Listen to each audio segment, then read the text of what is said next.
The title of this presentation is Business Unionism in America.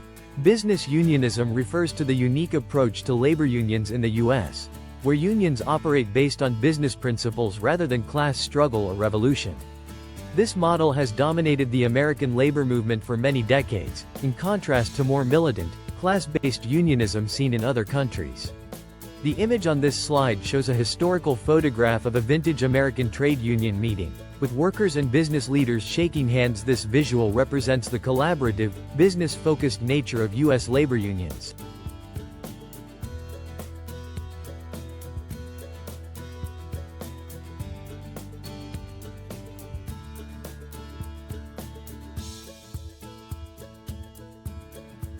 The slide provides a historical overview of the origins and definition of business unionism in the United States. It starts by noting that business unionism took root in the post-Civil War era, during America's industrial expansion. The term then gained popularity among labor organizers and critics in the pre-1915 period. Business unionism was founded on the principles of practical trade unionism, often referred to as pure and simple unionism. However, critics like Eugene Debs emerged to label this approach as old unionism, in opposition to more radical forms of labor organizing. The timeline and images help illustrate the historical context and evolution of this concept.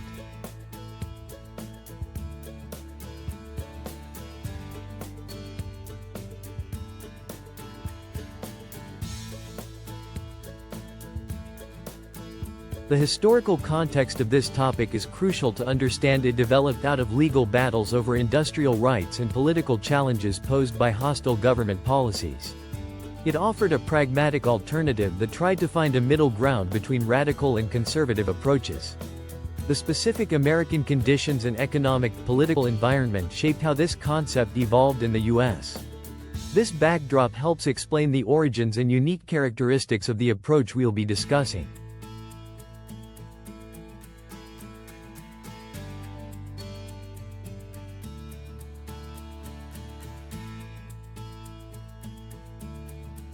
Unions today function more like professional organizations, with clear strategic objectives and business-like operations. Rather than a broader class identity, unions now tend to focus on the specific trade interests of their members. The primary goals are pragmatic economic gains like higher wages, better benefits, and improved working conditions. Unions place a strong emphasis on negotiated agreements and contractual enforcement to achieve these goals.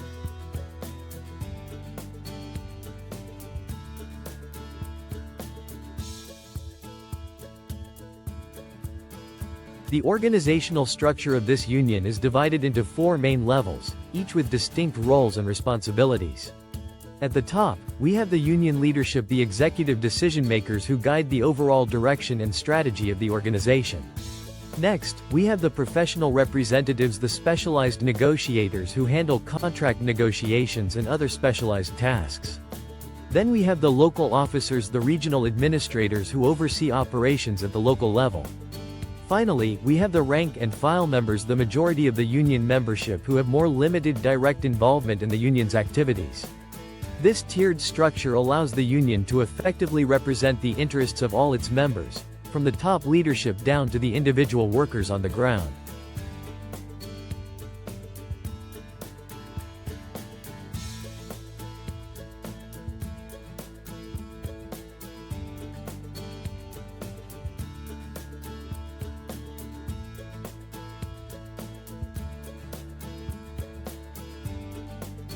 The slide contrasts 2 different approaches to labor relations: the traditional labor approach and the business unionism approach.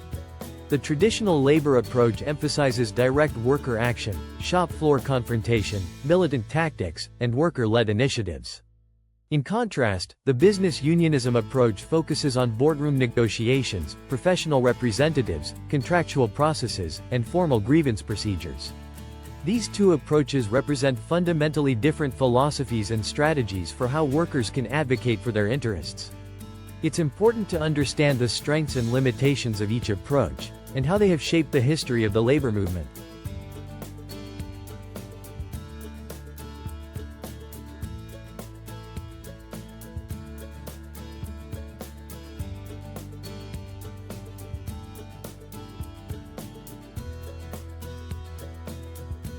Craft workers have a strong sense of identity tied to their specific skills and profession. They form close bonds with their fellow craft members, who are seen as their primary work community. Craft unions have restrictive membership policies to protect their exclusive status and control over their trade. Craft workers resist changes to the workplace that could threaten their specialized skills and status.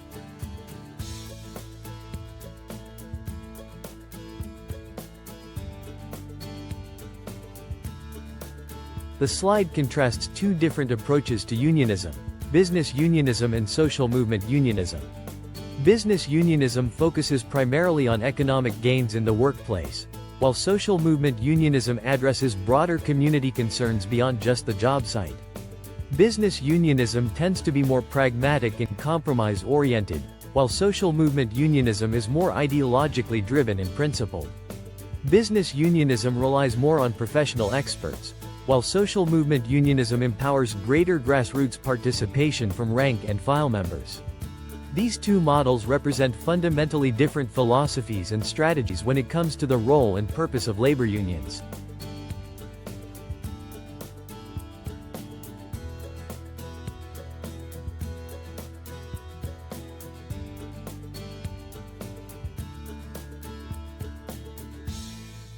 Establishing stable, predictable relationships with management is key to effective business unionism. This creates a foundation for ongoing dialogue. Union leaders recognize the company's concerns and seek common ground on issues like productivity and stability. This helps identify shared interests. The focus shifts from adversarial negotiations to finding win-win solutions that benefit both the union and the company. Maintaining a long-term cooperative partnership reduces workplace disruption and conflict, benefiting everyone.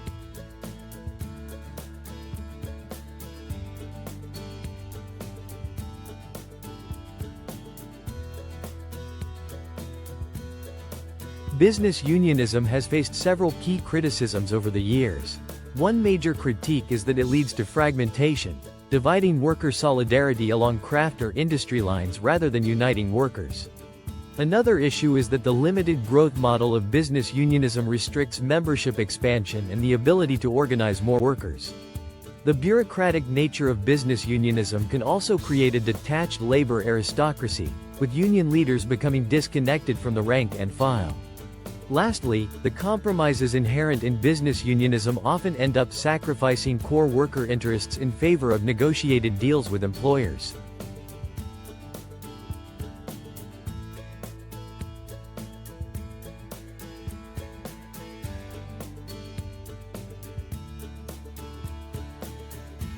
Over the past decades, our union has secured higher wages and better benefits for millions of workers, improving their economic standing. We have also established predictable and stable labor management relations, creating an environment of trust and cooperation. Through our efforts, we have built enduring organizational structures that continue to serve and empower our members. Additionally, we have successfully navigated complex regulatory environments, protecting the rights and interests of workers. These achievements demonstrate the strength and impact of our union's work on behalf of working families.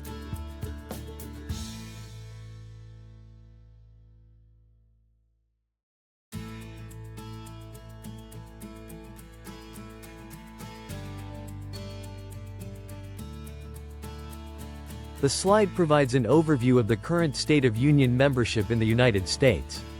It highlights key statistics, including the total number of union members, the percentage of the workforce that is unionized, and the union membership rates in the public and private sectors. The image on the slide depicts a modern union hall, suggesting the evolving nature of the labor movement. I would emphasize the contrast between the high public sector unionization rate and the much lower private sector rate, and discuss potential reasons for this disparity. I would also touch on the overall decline in union membership over recent decades, and discuss some of the challenges facing the labor movement today.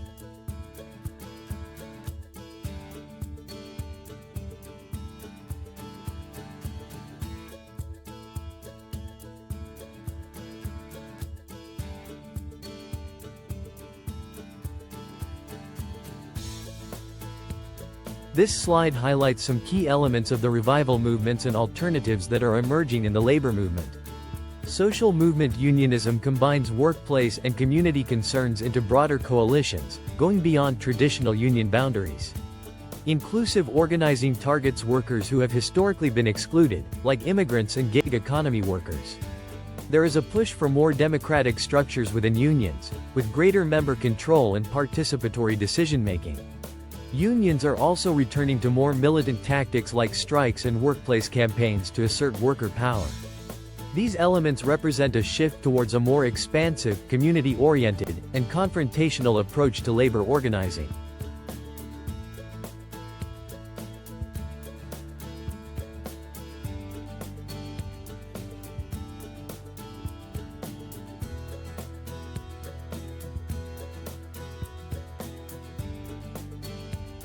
The slide presents a bar chart showing the membership numbers for different types of unions in the United States. The union types shown are building trades, industrial, public sector, service sector, and new organizing. The public sector union has the highest membership at 7,167,000 members. The industrial union has the second highest membership at 1,851,000 members. The service sector union has 1,983,000 members. The building trades union has 1,342,000 members. And the new organizing union has 478,000 members. This data provides an overview of the relative sizes and importance of different union types in the U.S. labor landscape.